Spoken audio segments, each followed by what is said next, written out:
Sabbath and family was an interesting chapter because it covered a lot of rules that America no longer or barely follows. The first issue I'm going to talk about from the Sabbath and family chapter is family. Both the Sabbath and family help fit the human community for responsible, personal, and social existence in God's world. Family is not seen as very important today, though, or so it's starting to dwindle. For example, Black Friday shopping used to start at 12 a.m. on that Friday after Thanksgiving. However, this year, Black Friday shopping started at 5 p.m. on Thanksgiving Day. This tradition alone, having people leave their families for a family holiday to go shopping because they actually want a good deal, is starting to hurt family traditions. In fact, people who actually wait until Friday usually miss all the good deals, making them leave early. The second issue is the day of rest. I like how Harrelson said that the rest is not just a gift from God, but it's a gift to God. This is referenced on page 41. What are we supposed to do on the day of rest? Well, according to Harrelson, we are supposed to rest. This day is supposed to be a day of rest for both humans and animals, but not very many people actually practice this tradition anymore. Excuses for not resting on the Sabbath should only be caring for the sick in emergencies, nothing else.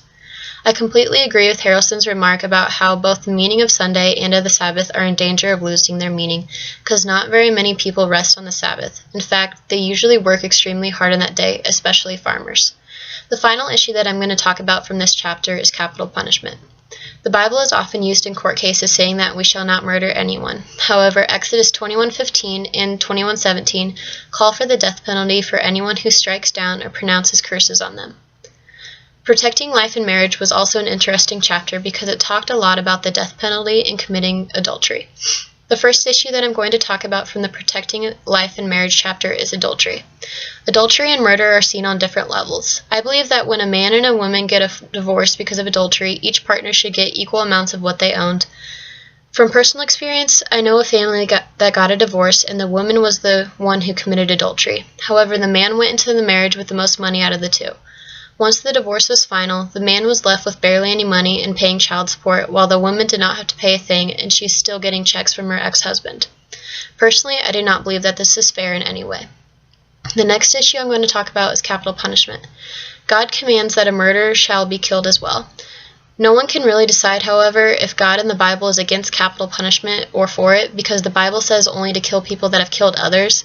However, there are circumstances that innocent people have been put on death row when they did nothing wrong. However, this is very, very rare. Science has also proven that once conceived, the eggs, fetus, or baby are all living and should not be killed. This is an argument towards abortion. Some see abortion as killing a human being, while others do not claim that it is living yet, so how can we justify abortion when it is mostly an opinion?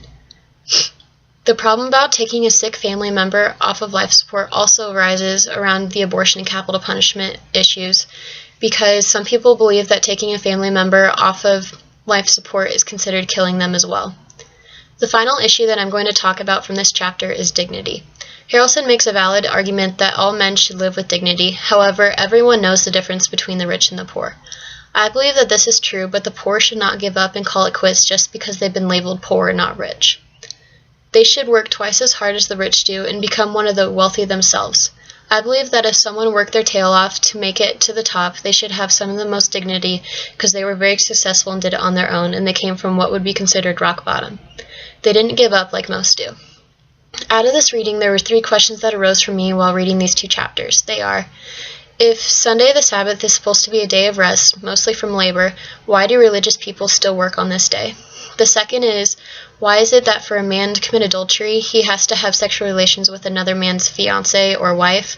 However, while a woman, they just have to have sexual relations with anyone other than their husband to be considered adultery.